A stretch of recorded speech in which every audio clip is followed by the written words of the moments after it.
назарда тыңдап алыңдар. Апай мектептер арасында жарыс болады деп айтты.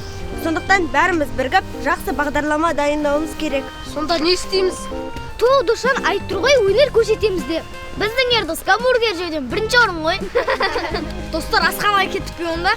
Біздің абай қатты жүгіреді. Өткенде ол мектептің терезесін сындырғанда мен оны жүгірген көргем. Ой, мен берікке жетпеймін. Кеше көшеде бір қамаған ит қойып еді, алды артына қарамай қашты ғой. Біздің құралай әнші, ал Бегім биші, оның билегендері маған ұнайды. Сонда бұл жарыста біздің өнеріміз көп болатын болды ғой. Сәния мәнерлеп сырғанауға қатысады. Ол бір емес еще 2 рет бас жүлде алған ғой. Сырғанауды бәріміз қатырамыз ғой негізі. Достар, қазір сыныпқа барып, апайдан қарсыластарымыз туралы сұрап біліп алайық. Жарыстың шарттарын да сұрап алайық. Кеттік онда. Тоқтаңдар. Кім бірінші мектепке жетті?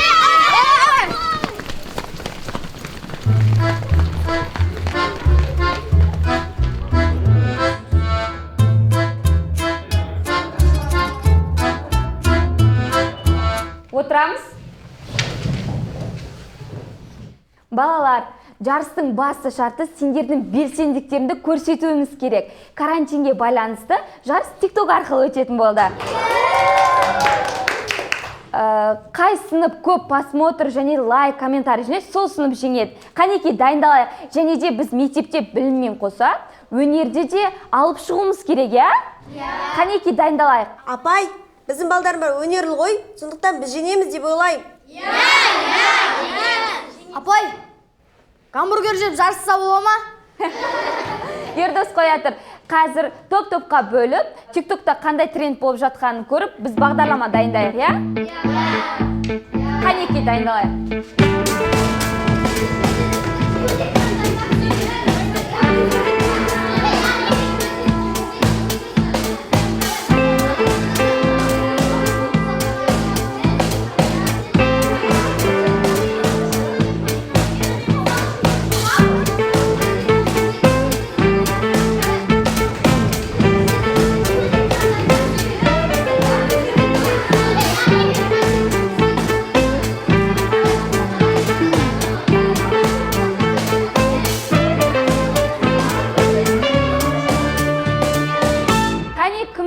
Шығамыз. Апай, мен берік Досжан үшеуміздің TikToktан дайындаған трендіміз бар. Қане шыға ғой.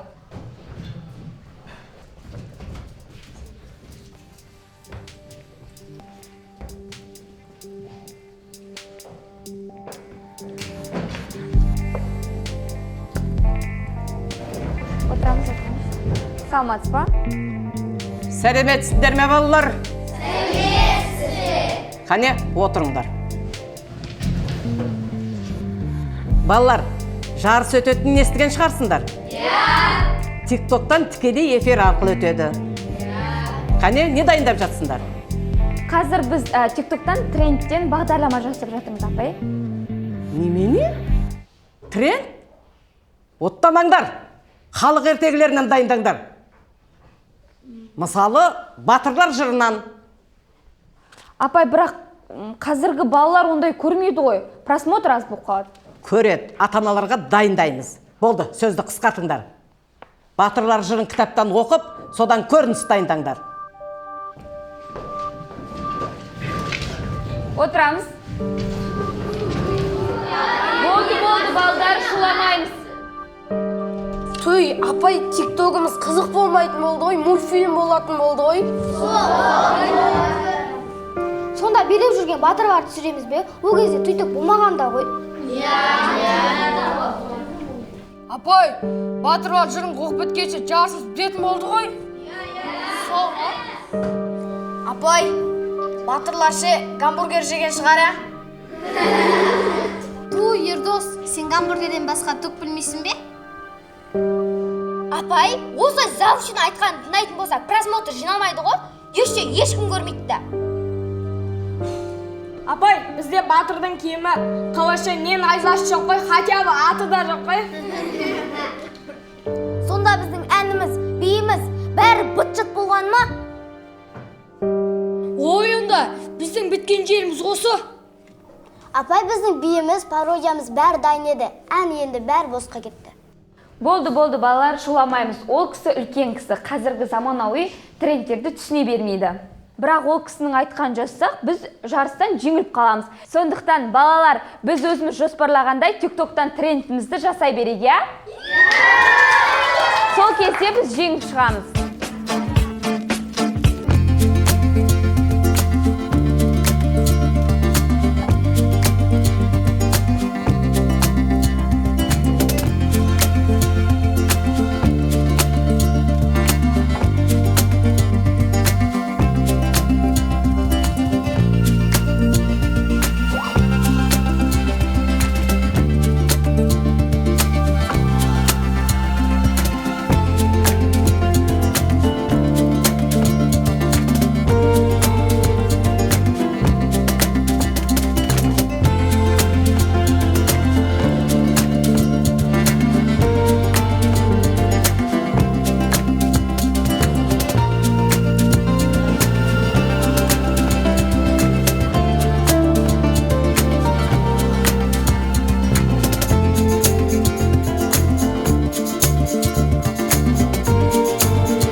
Мен өз мектебім оқушыларының атынан сіздерден кешірім сұраймын. Күтпеген би болды, керемет би. Тамаша болды, жақсы болды, иә, қолдайық. Келісесіз бе? Орын берейік, иә. Сіз кешірім сұрайтын ұят нәрсе жоқ. Біз бір ауыздан сіздің мектепке үздік тиктокер номинациясын беруге шешім қабылдадық. Жарайсыңдар, балалар.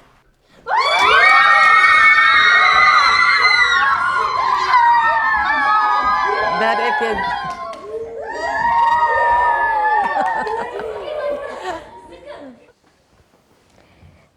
Апай, сізге де үлкен рахмет. Біз өз бетімізше жасағанымыз үшін сізден кешірім сұраймыз. Мен сендерді түсінбеген екем. Қазіргі заман талабы мүлдем басқа екен. Сендердің батылдықтарыңа риза болдым.